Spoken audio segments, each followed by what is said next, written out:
Laker fans out there, and if you've been a loyal listener here at Lakers Digest, speaking to you directly as well, we finally got our wish. We finally got it. I've been reading the comments. I've been talking to you guys even before the season started, and all of you have been begging for Quincy Olivari, the preseason standout two-way player for the Los Angeles Lakers, to finally get his one shining moment in the NBA. And we finally got that in the last game against the Portland Trail Blazers. And this could potentially be step one of a major plan for Quincy Olivari, or as I like to call him, Schoolboy Q, to get his opportunity and be a major impact player for this Los Angeles Lakers team. Welcome to Lakers Digest. My name is Hunter Pitcoff. We cover everything surrounding your Los Angeles Lakers. If you haven't already, guys, subscribe to the YouTube channel. And like I said before, the guys who are out there who are listening have been listening to us since day one. I know that you were tuned into this channel, but we are so close, about 25 subscribers away from hitting 3,100 subs. A lot of you watch the videos already. You are tuned in, but you're not subscribed. You don't comment. You don't like. You are shadow viewers. So stop what you're doing right now, and we're going to get into the video that I've been waiting to make for a very, very long time.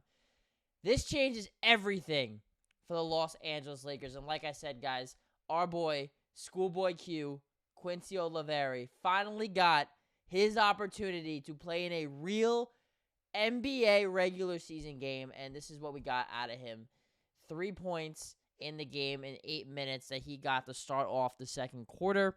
1 of 3 from the field, did knock down his first 3, all of his attempts from 3.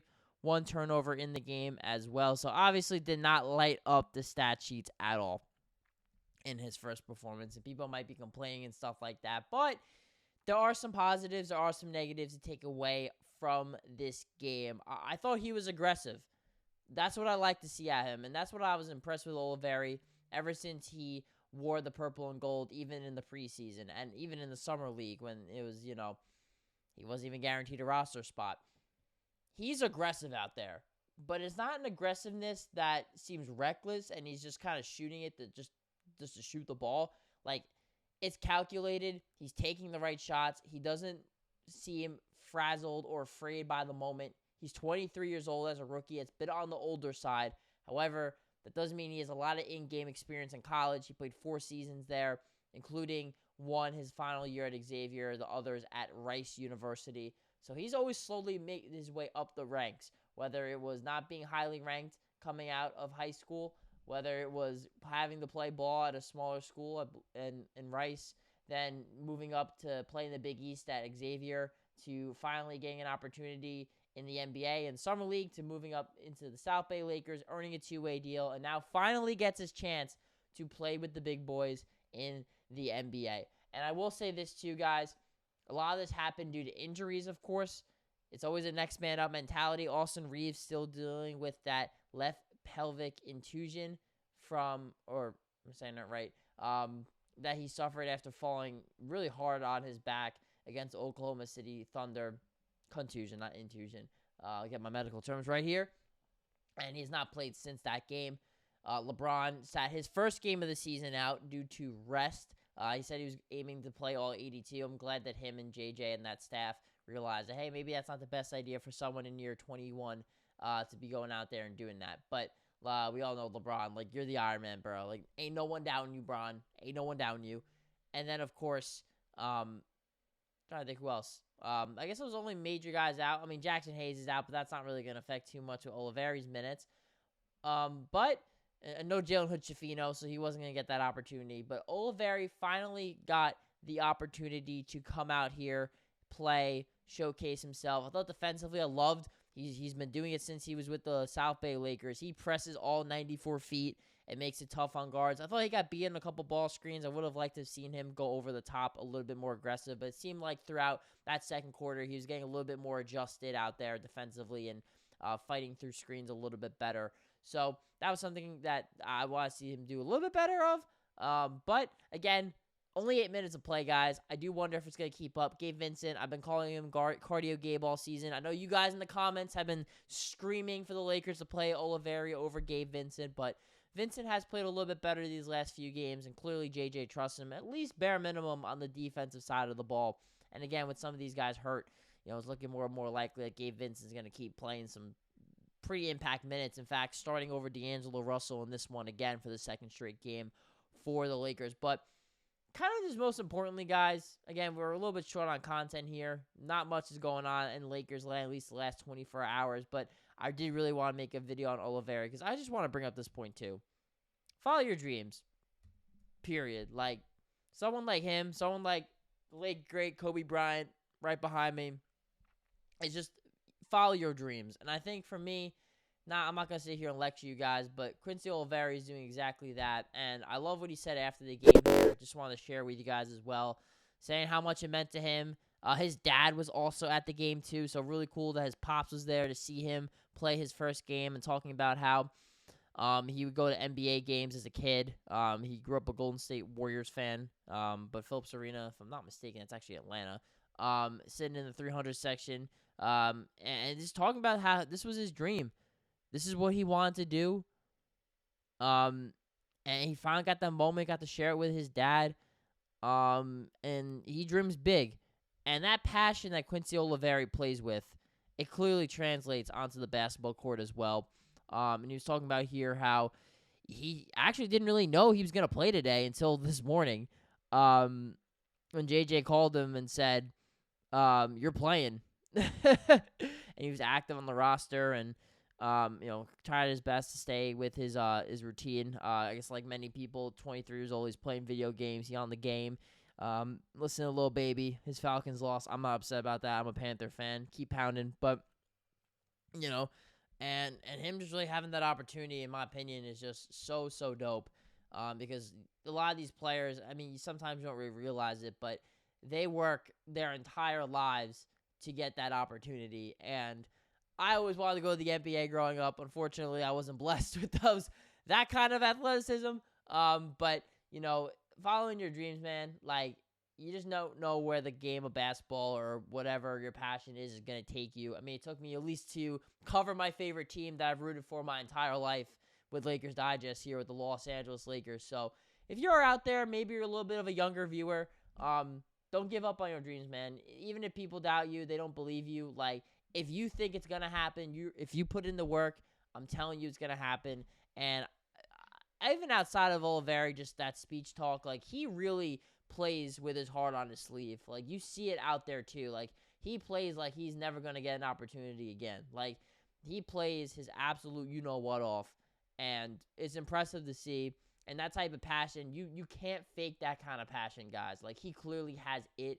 And that's why I believe in him. That's going to bring us can't speak. Bring us to our last final point here, guys, which is, will Schoolboy Q keep cracking the rotation? That I'm not so sure. One thing I will say, though, he's been very impressive so far as a Laker, at least down there in El Segundo as a South Bay Laker for the G League team. Through 7 games, averaging about 29 minutes a game, 18.5 points, shooting only about 38.5% from the field, but 40+% from the three-point line. 82% from the foul line, averaging 4 assists, although 4 turnovers as well, about equal there. And we all know his ability to be a pest on the defensive side of the ball as well. Pretty solid all-ball player. Now, you watch a guy like him, and you're thinking, how does he go undrafted? Well, one, kind of similar to Dalton Connect, right? 23 years old. He's an older rookie. Had a really good college career. Shot over 40% from 3 at Xavier. We know he's really good with the ball in his hands as well, but not a very explosive athlete, not overly big. So guys like that typically do fall through the cracks a little bit and ultimately kind of have to really earn their keep and prove people wrong in the NBA. But I really do think that Quincy Olivari is going to end up being a good player, and here's why. Say what you want about Rob Pelinka. Say what you want about this Lakers organization, their franchise, their front office. One thing that has been very consistent over the last 10 or so years is the scouting department for this team, ran by Jesse Buss, who maybe outside of the late, great Jerry Buss by Lakers faithful fans might be the favorite of the Buss family. And Jesse Buss has ran that scouting department to a T for the Lakers. And this is a team in a city that is impatient. They don't wait around for young players to develop. We've seen Lakers move on from young players. They end up succeeding elsewhere. Even one on the team right now, D'Angelo Russell, right? Second overall pick in the draft. They trade him after a couple seasons. He ends up being an all-star for the Brooklyn Nets. Julius Randle, they trade him. He ends up, they let him go, actually walk in free agency to get LeBron, and he ends up being an all-NBA player and a multi-time all-star for the Knicks. Now he's on the Timberwolves, doing a good job with that team. You look at Jordan Clarkson. He leaves the Lakers. He becomes Sixth Man of the Year. You look at Josh Hart, really valuable role player for the Knicks. I mean, the list just goes on and on. And in terms of undrafted players, Lakers have had a lot of success over the last 5-ish seasons, right? You look at Alex Caruso, for example, helped the Lakers win a championship, and to this day, it still makes me upset thinking that the Lakers kept him over Talen Horton-Tucker, because now he's one of the best on-ball defenders in the league, and something I always say about Caruso, the dude just makes winning plays. Now they have Austin Reaves, confusing my white guys here a little bit. Austin Reaves, also an undrafted player. He came in right away, made an immediate impact. He benefited on a bad Laker team, kind of like Caruso did in his first year, where LeBron got hurt that season, came back. This clearly wasn't quite the same. It was a Russell Westbrook year. The first year there, Anthony Davis missed half the season. It was after they won the championship, weird COVID time, and Austin Reaves played really well and ended up becoming one of the best players on the Lakers today, right? The third best player on the Lakers right now is Austin Reaves. Both guys undrafted players who had really good college careers. For lack of better reasons, they don't get drafted, and now they end up becoming really good players in the league. I think Quincy Olivari could be that guy. All three of them are very different players. All three are in very different circumstances, but Quincy Olivari, he made the most of his opportunity, and I'm not 100% sure he's going to necessarily play, but it's a long NBA season. We're about 20-ish games in, and you just never know when your opportunity is going to get called. He's making the most out of it right now with the South Bay Lakers, and for me, there's no reason that he can't make more of an opportunity here with the Lakers. Who knows, right? We don't know when Austin Reaves is going to come back. LeBron, he's not going to play in all 82 games now that we know that. And all it takes is for an injury or an opportunity, and he comes in there and he makes the most of it, and things might change. So I just want to shout out him because this is a very awesome moment for him. Awesome moment for us. I felt like we as Lakers Digest won in that game against the Portland Trail Blazers. And I'm going on a little bit too long here. Clearly my passion for Schoolboy Q is being shown. But thank you all for listening. The Lakers' next game is Friday against the Minnesota Timberwolves. So they got quite a bit here. 4-day stretch, which honestly could not have come at a better time. Seems like LeBron's dealing with a nagging injury there. We know Austin Reaves is hurt. Who knows? Maybe both of them are back. LeBron, I assume, will be back for that Friday game, but hopefully, fingers crossed, because the Lakers have really missed Austin Reaves. Speaking of undrafted rookies, as he formerly was one for the Lakers, and they're going to definitely need him back as well, guys. I'm going to say it one more time, though. I'm going to keep saying it, guys. Subscribe to the channel here. We're almost at 3,100. Subscribe, guys. You already are here. Reset platinum status. Subscribe. Be a part of this family. Get on this bandwagon, guys, before it really, really takes off. Because trust me, we're building some momentum right now. So before it really takes off, subscribe now. And I promise you guys, no matter what we're going to talk about here, games, post-games, rumors, just chopping it up, we're going to do all that here, starting your Los Angeles Lakers on Lakers Digest.